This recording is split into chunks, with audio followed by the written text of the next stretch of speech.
She opened the door expecting a peaceful day, perhaps a tender moment, perhaps a surprise, but she wasn't prepared for this. Chrissy Lynn stood motionless as Jim Jones stood in front of her eyes, his expression unreadable. Divorce papers in his hand, no warning, just a silent declaration that the story was over, or so it seemed. For more than 2 decades, Chrissy and Jim were reality TV royalty, from hip-hop and love to red carpets. The couple made it through it all, battling fame and even failed proposals.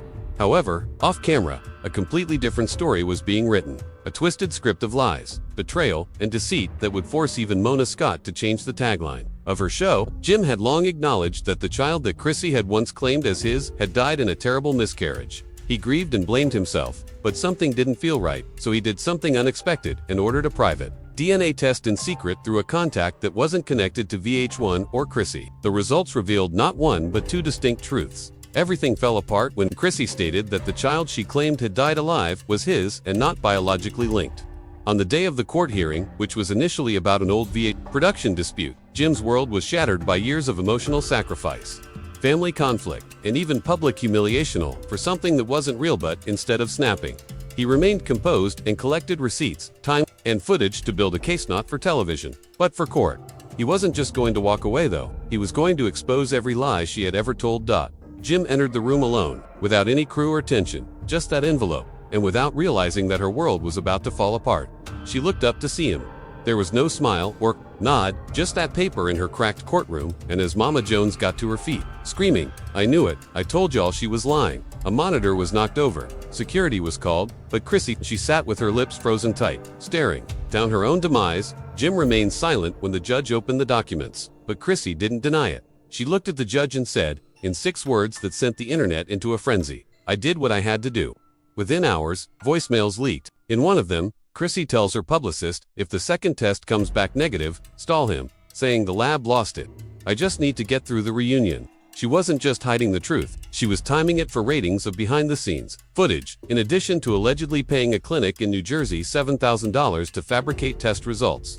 Court documents revealed that she also used old ultrasound footage and birth records from years ago. Jim's close friends claimed he always thought it strange that he was not permitted to attend doctor's appointments.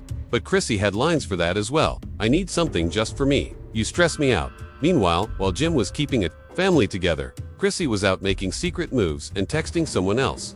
Not just anybody, including Cameron, Jim's former Dipset brother. The rest of the tale was revealed via CCTV footage from Miami on August 14, 2018. 2 toothbrushes and a hotel receipt.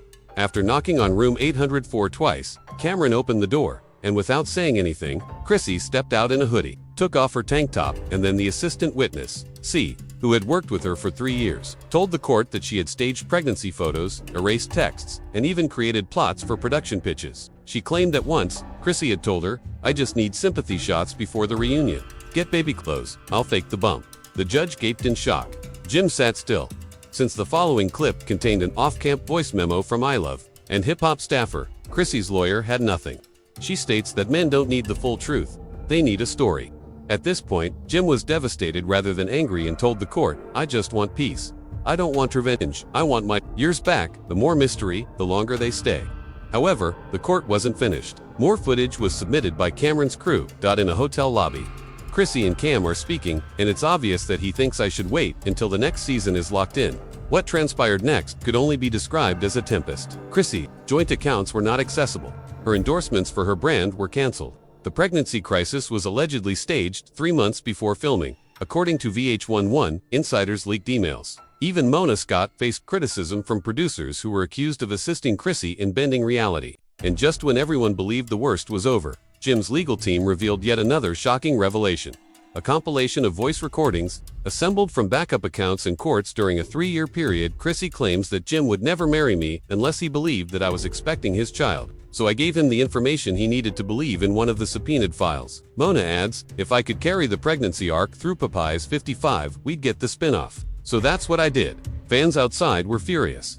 And Chrissy just sat quietly with her hands clasped over her eyes as she stared through the floor. A second witness, a production worker who later became a whistleblower, testified that he was instructed to edit scenes to support Chrissy's story by removing clips in which Jim voiced doubt and inserting reaction shots from unrelated moments. It was outright reality manipulation rather than merely emotional betrayal. The last straw was when a spreadsheet containing suspicious transfers, gifts, funds, and payments to shell accounts linked to Chrissy's business manager was shared by a private investigator hired by Jim's team. The DA's office immediately learned of Jim's last statements in court. This wasn't just a betrayal of love, it was a betrayal of my legacy, my name, my brand, and my trust. The question now isn't whether Chrissy Lampkin can survive this, but rather whether she will ever be believed again. Because even though the cameras may have stopped rolling, the receipts are still playing, and just when you thought it couldn't get any deeper, a previously unreleased piece of footage was brought in. He turned and walked, and the doors closed, but Chrissy stayed in her seat, not defiant, not crying, just undone. According to a now-fired producer, Chrissy had admitted over drinks to a fellow cast member, the baby thing. It's Cam. Jim can't take two betrayals just to keep the heat off. The courtroom silently watched the incident that was accidentally captured on camera, verified by two separate sources, and added to the evidence folder. Jim didn't flinch, but Mama Jones had to be let out once more. The betrayal was not only emotional, it had now permeated intellectual property treaties, brand agreements, and other areas. According to Jim's lawyer, Chrissy's dishonesty affected everything from ideas sold to streaming platforms to marketing assets. It was professional deception, not just personal. The brand audits followed. An accountant disclosed that Chrissy had transferred the proceeds from their joint operations to a Delaware-registered LLC. The company, which was quiet and secretive, had been collecting money for more than 4 years, and Jim had never approved the funds or seen the name of the LLC, Forever Family Productions. Nobody missed the irony. Chrissy's attorney requested a break. The judge rejected it, so we proceeded. He said. The third witness was a stylist who had worked on several VH1 reunion specials. She disclosed that Chrissy frequently prepared scenes weeks in advance, telling us what emotions to prepare for. The stylist claimed we would have waterproof eyeliner and sobbing makeup because she treated it like a play. The admirers outside were now camped out near the courthouse, and the judge's look said it all. For days, live streaming updates trended, including #Montu and #ChrissyExposing. The response came quickly, leading sponsors to withdraw their agreements. Old material reappeared, and influencers, former stars, and even competing cast members started sending cryptic messages. One wrote, "Some of us knew, but we didn't speak. Now look." Someone else shared an earlier picture of Chrissy with the message, "Every lie has a season." When Jim's rebuttal ended, the judge glanced over his glasses. "Do you deny the voice is yours, Chrissy?" Side no. "Your Honor, motion passed accounts." Jim didn't rant or cry. Instead, he just played one final voicemail. Chrissy's voice was calm, sharp, and calculated. "He'll never leave if he thinks I'm all he has. I just have to keep the illusion alive until we close on the house." For the first time since the hearing started, Jim turned to face Chrissy as the gavel was about to end. His voice was barely audible above a whisper. "I would have loved you forever if you'd just been honest." He left the room without moving for a full minute, and Chrissy remained seated by herself and the producers.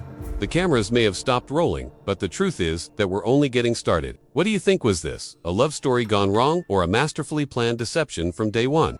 Please share your thoughts in the comments section below. If you want more unfiltered Hollywood breakdowns, don't forget to like, subscribe, and turn on those notifications.